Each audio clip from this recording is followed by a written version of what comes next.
এক ছিল ছোট্ট এক রাখাল ছেলে। সে প্রতিদিন গ্রামের পাশের সবুজ মাঠে ভেড়া চড়াত। সারাদিন একা একা থাকতে থাকতে তার খুব বিরক্ত লাগত। একদিন মজা করার জন্য সে হঠাৎ চিৎকার করে উঠল, বাঘ এসেছে, বাঘ এসেছে, বাঁচাও!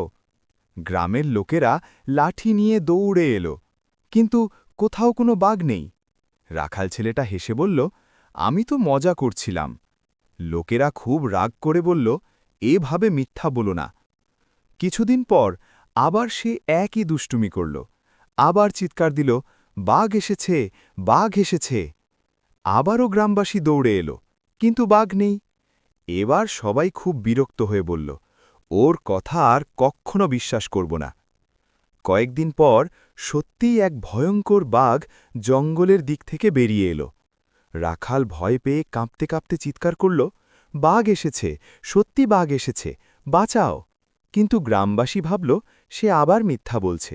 কেউ আর এলো না।